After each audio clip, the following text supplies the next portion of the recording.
lane. Life up in the fast lane, fast lane. And I ain't slowing down, I ain't slowing down, I ain't slowing down. Living life up in the fast lane. Pedal to the ground, pedal to the ground, pedal to the ground.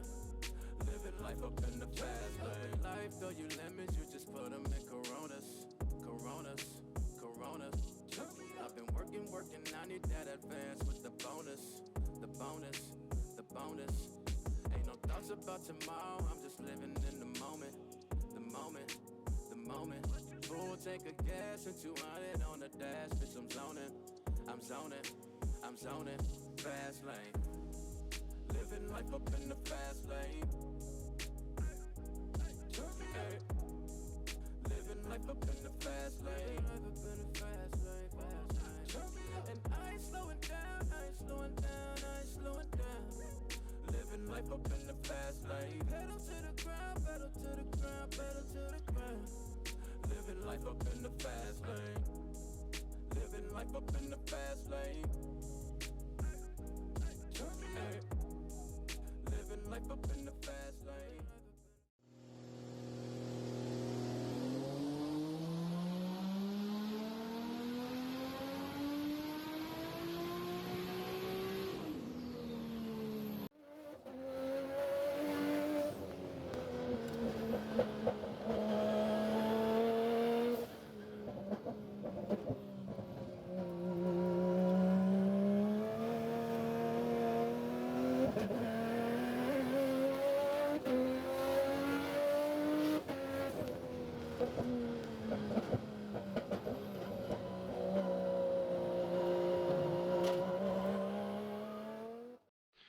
Alright, welcome back to another week.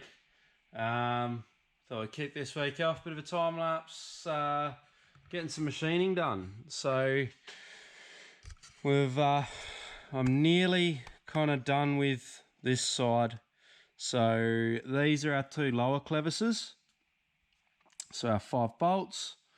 These are our upper clevises, so that's 2 bolts here. It'll get parted about here, and the end will get cleaned up. It's jumped forwards a bit from probably where you last saw it. I was having heaps of dramas with cutters and galling up. But one of the big problems I'm having, so is basically wrong tool for the job.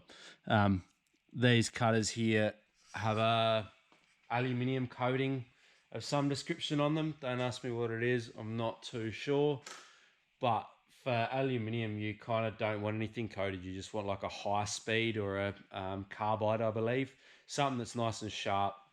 With the aluminium coatings, so like the ball mill that we have used, they've got a TICN, so a TIAL, a titanium aluminium coating.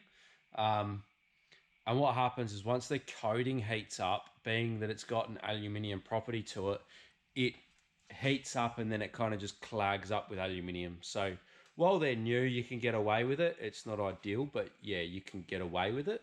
So just going to be a case of now I've just got to start ordering some new cutters, get some aluminium specific ones.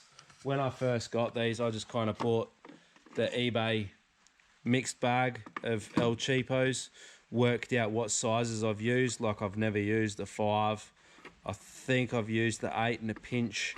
But I've only ever used the 4 flutes. I haven't really found that a use for the 2 flute. I'm sure that it probably just means that I'm using the 4 flutes wrong, but I'll probably just now end up collecting up some more 4 flutes without the coating, more like specific to aluminium, because the rare odd occasion that I do anything steel, yeah, I can't even remember. But I'm really trying not to get sidetracked, but I've just had an opportunity to be able to take my motor down to Milton's. So I'm just out here tonight, get the block stripped. Obviously it was kind of 90% stripped. Get that stripped. Orange towel up there, crank. I'll grab that and then load that up. I'll take that down to Milton's, and we'll get that happening so that can start playing out in the background. Plan is Sean's car needs to be done by start of December, so I feel like we're kind of on track. Should be pretty good. Just this machining's taken a lot longer than I anticipated, but that's life. We've still got a bit of time up our sleeves, so but yeah, Sean's car, once that's done, we'll be on to Wade's carbon guards and getting all his carbon done. By that stage, it's about, I think, a 10-week wait on pistons for my motor, because they're a custom. This time we're going Nitto rods, Nitto or CP pistons, whoever Sam decides to use. But being that we're going for a 26 crank with a Neo head, they just change, I'm guessing, a pin height or a dome or dish in the piston to try and help with the compression. So just, yeah, draining the oil. Well, this catch can's been full for a while, but yeah, she looks pretty chunky. So I just had that underneath the motor while I've been undoing lines and spinning it over and heads off, and we're getting there. So that's gonna go down. But yeah, next it'll just be still going with the knuckles. But yeah, anyway, that's probably it for tonight. Load up the motor, and hopefully tomorrow night we'll be back out here on Sean's car. Alright, well, there's been a bit of fast forwarding done here. I have spent hours on the mill, but we have 3 mostly completed clevises. I've got one that is complete, a bit of a pocket, just needs a bit of a clean up. But yeah, basically I'll give that a wipe over in a minute. That is ready to get put onto there. All my holes line up. Miracle. Our Heim. Oh, there's just a little bear on there, but that fits beautifully in there. So Heim for lower control arm will now fit. So what I'm going to do now is I'm going to bolt that down. I'll give it a quick clean up. Bolt that down. I actually want to offer the knuckle up underneath the car. So we've got wheel bearing. I will put some spacers on to kind of mimic the thickness of the rotor hat. I'll just double check my drawings for that. We're going to get Bri-Par to make up a new set of them. So currently Sean's rotors are really thick on the bell. I don't know if I can quite get a accurate representation for you, but if you have a look here, that bell's kind of level, just probably a couple of mil in, but we've got all this meat here, and these rotors are actually fairly heavy.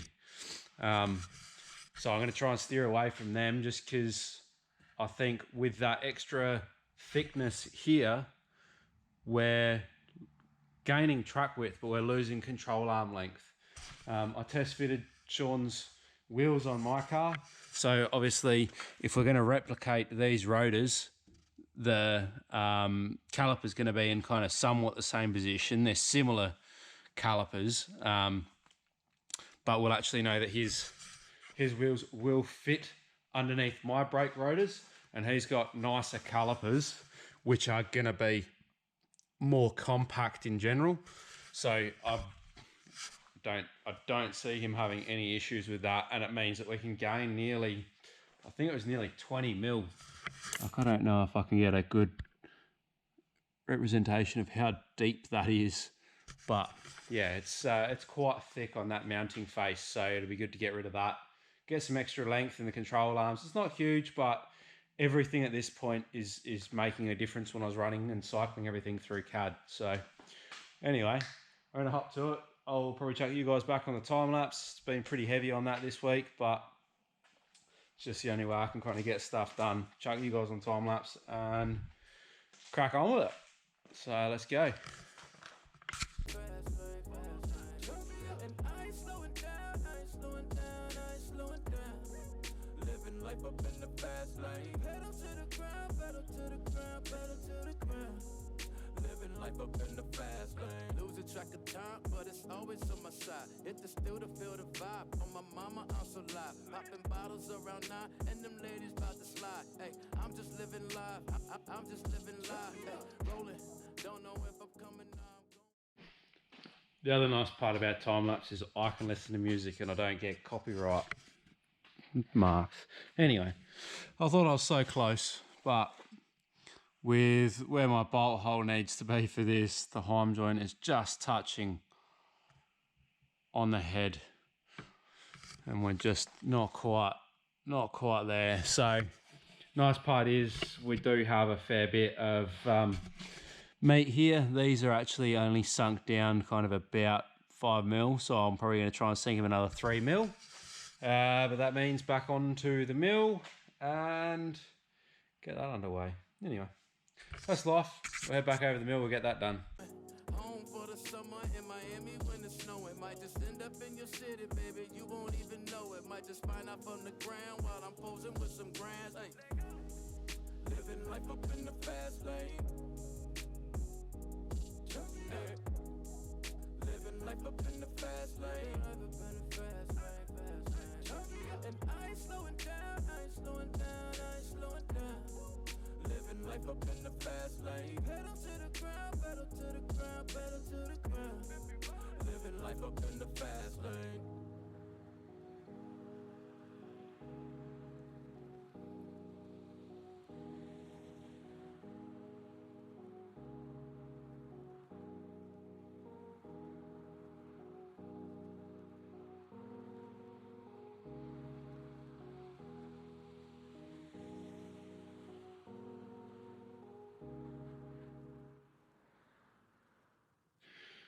Well, I reckon that's me done for the night, but we got some race car looking stuff happening here. So, knuckle is back in. I've grabbed the level. I've got 5 degrees of caster just lay back on the knuckle. I have got 3.5 degrees of camber. We have our lower point roughly lined up with our X on the floor. I'm not too stressed because nothing's kind of firmed up, but this is what our lower control arm setup's going to look like. So got a 2 arms cut. So obviously this will end up being our caster. This here will be, the way I'm planning on it being, is like a coarse camber, because we're going to have to undo this bolt, pull that out, wind it. It's also going to have the shock mounted on this arm. So there's a fair bit going on this arm, which it's going to be difficult to adjust camber here. But the whole plan is that camber is going to be adjusted by this top being moved in and out.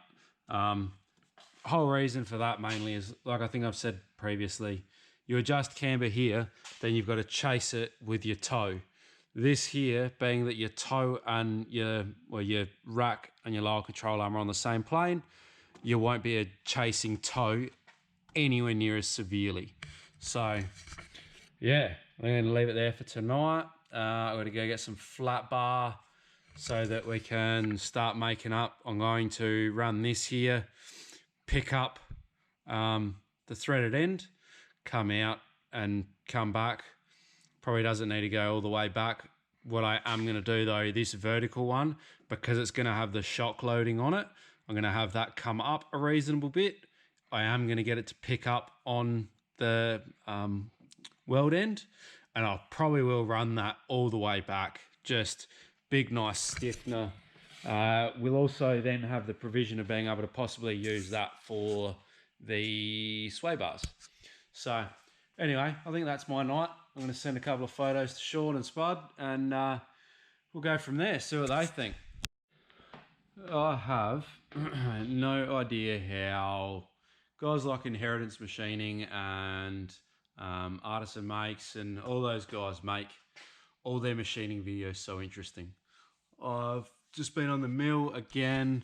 I've got the upper clevis machined.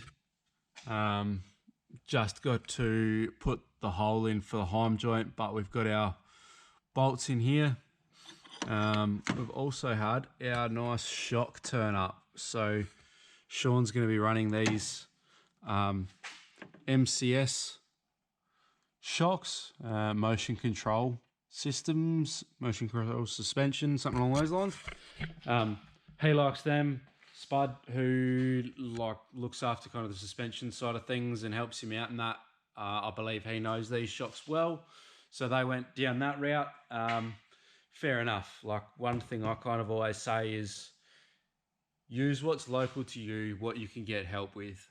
Personally, I would go Penske, only because we've got a dealer here in Adelaide for Penske, so I know that they can help me out if I needed anything. But anyway, getting sidetracked.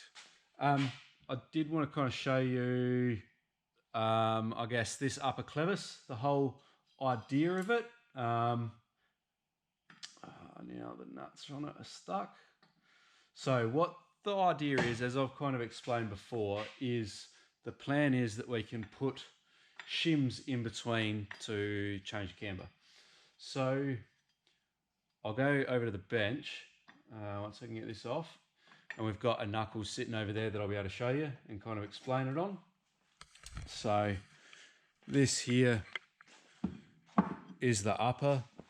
It needs the hole drilled still for putting, obviously, the heim joint through. Heim joint here. But what the plan is these M8s, I have actually threaded the housing in there. So these are actually screwed in, so they're not just going to fall out. So what the idea is on the car, with that slipped in there, everything's a nice tight fit. With that slipped in there, we can put different shim stock. Hang on a sec. We can put different shim stock in here to push the clevis in or out. It's actually currently binding on that radius. I've got to buy another bit for the mill. But so if we say run it out there, we're going to take all the camber out the car, or we take all of our shims out, we pull that back in tight, and we'll have heaps of camber. And that's going to be just as easy as, once it's on the car, back these nuts off, give it a little bit of a tap, pull the shim out, put the shim in, and all that's going to be nice and accessible. Wheel off, 2 bolts. Rotor sizing isn't going to get in the way. I've already double checked that. So yeah, it's coming along nicely. But I think I'll leave you here for this week. I'll get this video edited up and out. Want to kind of keep the ball rolling on this. I'm out here pretty much every night. So yeah, we've got lower control arm kind of ideas coming about. Shock. So the shock has 160 mil of travel. So I've given it 120 mil of of compression, and what's that, 40 mil of rebound. I think I gave it 100 mil and 60. I've got to double check that anyway, but that's just rough numbers to start getting placement for our upper. Initially, we were thinking about making like a billet mount here to take the top of the shock, but it's going to be too high. So chances are, at the end of the day, this hole here and this hole here were actually where the upper control arm's mounted. So they are fairly structural, fairly rigid. So if we ended up doing something that tied both of those points in to run the shock on, I wouldn't be too concerned. I think it'd be plenty strong enough. And yeah, it's in kind of a bang up position for us to be able to run shock there, up, and then it's just going to be, we can actually get, so I like this caster arm running forwards, because under braking load, you imagine it's wanting to rotate that way. So it's actually always pulling on this. This arm will always be kind of trying to get stretched, not bent. So what I'm hoping to try and do here is run this almost straight back and then try and pick something up off around here that'll then run to the upper control arm here. Because I figure anything we go forwards up high, well, there is nothing to start with. But the more we can kind of get it at an angle, I feel like you've got a larger triangle. We should have a bit more stiffness. Plus, the fact that we're getting in nice and close to firewall, everything should be really well braced. So looking at both sides, there's plenty of room there, even on this side, to do the same. Like, that's all nice and solid compared to anything we do out here is going to be just a little bit less guts to it, I guess. So yeah, anyway, leave it there. Hope you guys have enjoyed this one. If you have, give it a like, give it a share, subscribe, all that kind of jazz. Be cool to see if we can get this page to grow a bit more. But I do realise that I'm pretty kind of all over the place with videos and content and that. So yeah, anyway, cheers everyone. I'll catch you later.